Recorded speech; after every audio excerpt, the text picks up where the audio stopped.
The Red Badge of Courage, Chapter 16. A sputtering of musketry was always to be heard. Later the cannon had entered the dispute. In the fog-filled air their voices made a thudding sound. The reverberations were continual. This part of the world led a strange, battleful existence. The youth regiment was marched to relieve a command that had lain long in some damp trenches. The men took positions behind a curving line of rifle pits that had been turned up like a large furrow along the line of woods. Before them was a level stretch peopled with short, deformed stumps. From the woods beyond came the dull popping of the skirmishers and pickets firing in the fog. From the right came the noise of a terrific fracas. The men cuddled behind the small embankment and sat in easy attitudes awaiting their turn. Many had their backs to the firing. The youth's friend lay down, buried his face in his arms, and almost instantly, it seemed, he was in a deep sleep. The youth leaned his breast against the brown dirt and peered over at the woods and up and down the line. Curtains of trees interfered with his ways of vision. He could see the low line of trenches but for a short distance. A few idle flags were perched on the dirt hills. Behind them were rows of dark bodies with a few heads sticking curiously over the top. Always the noise of skirmishers came from the woods on the front and left, and the din on the right had grown to frightful proportions. The guns were roaring without an instant's pause for breath. It seemed that the cannon had come from all parts and were engaged in a stupendous wrangle. It became impossible to make a sentence heard. The youth wished to launch a joke, a quotation from newspapers. He desired to say, "All quiet on the Rappahannock," but the guns refused to permit even a comment upon their uproar. He never successfully concluded the sentence, but alas the guns stopped, and among the men in the rifle pits rumors again flew like birds, but they were now for the most part black creatures who flapped their wings drearily near to the ground and refused to rise on any wings of hope. The men's faces grew doleful from the interpreting of omens. Tales of hesitation and uncertainty on the part of those high in place and responsibility came to their ears. Stories of disaster were borne into their minds with many proofs. This din of musketry on the right, growing like a released genie of sound, expressed and emphasized the army's plight. The men were disheartened and began to mutter. They made gestures expressive of the sentence, what more can we do?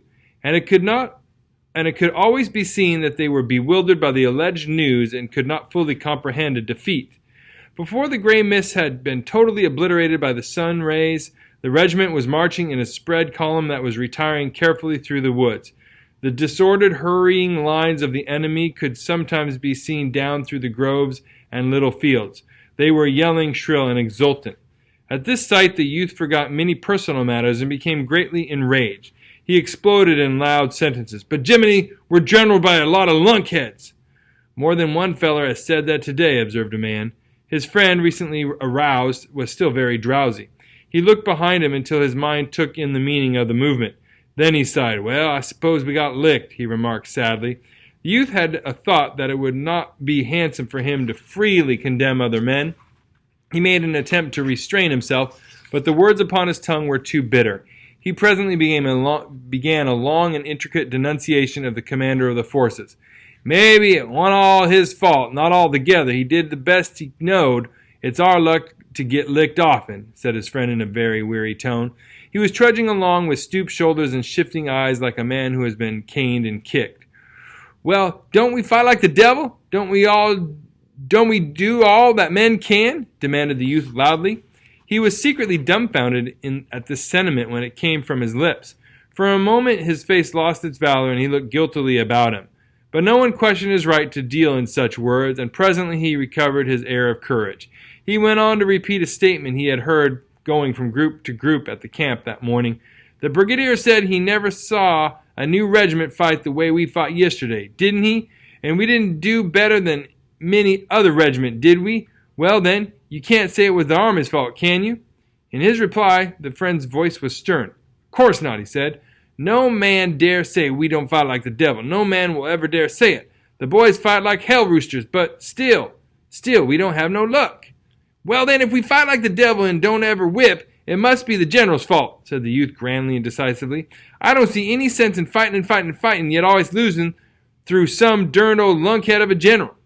A sarcastic man who was tramping at the youth's side then spoke lazily. "Maybe you think you fit the whole battle yesterday, Fleming," he remarked. The speech pierced the youth. Inwardly he was reduced to an abject pulp by these chance words. His legs quaked privately. He cast a frightened glance at the sarcastic man. "Why, no," he hastened to say in a conciliating voice.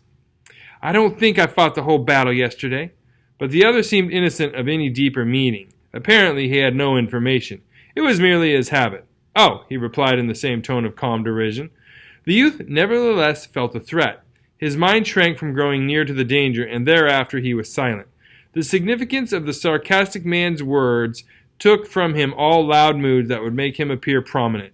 He became suddenly a modest person. There was low-toned talk among the troops. The officers were impatient and snappy, their countenances clouded with the tales of misfortune. The troops, sifting through the forest, were sullen. In the youth's company once a man's laugh rang out. A dozen soldiers turned their faces quickly toward him and frowned their vague displeasure. The noise of firing dogged their steps. Sometimes it seemed to be driven a little way, but it always returned again with increased insolence. The men muttered and cursed, throwing black looks in its direction.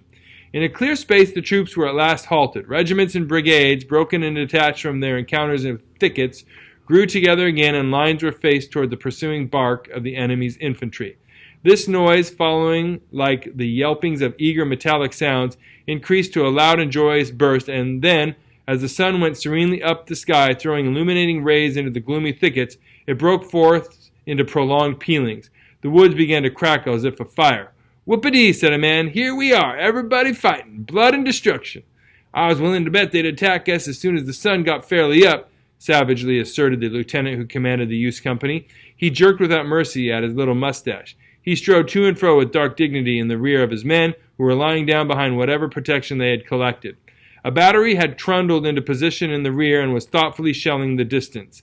The regiment, unmolested as yet, awaited the moment when the gray shadows of the woods before them should be slashed by the lines of flame. There was much growling and swearing.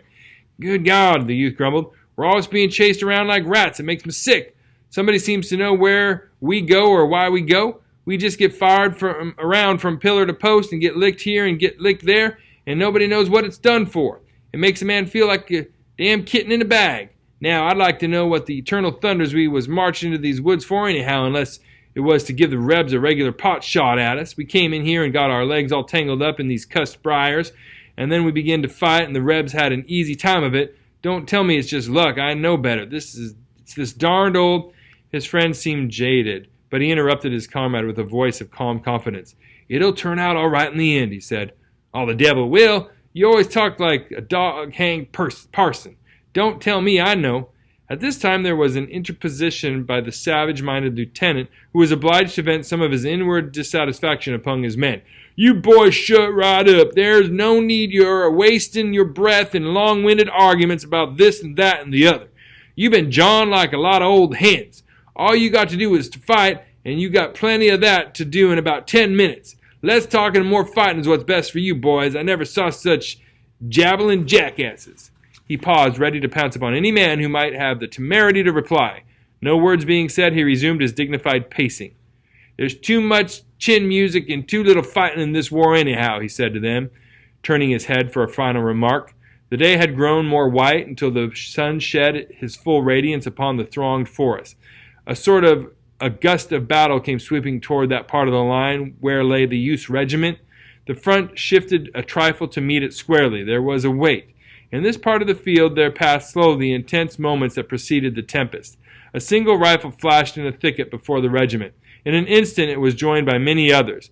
There was a mighty song of clashes and crashes that went sweeping through the woods. The guns in the rear, aroused and enraged by shells that had been thrown burr-like at them, suddenly involved themselves in a hideous altercation with another band of guns. The battle roar settled to a rolling thunder which was a single long explosion. In the regiment there was a peculiar kind of hesitation denoted in the attitudes of the men. They were worn, exhausted, having slept but little and labored much. They rolled their eyes toward the advancing battle as they stood awaiting the shock. Some shrank and flinched. They stood as men tied to stakes.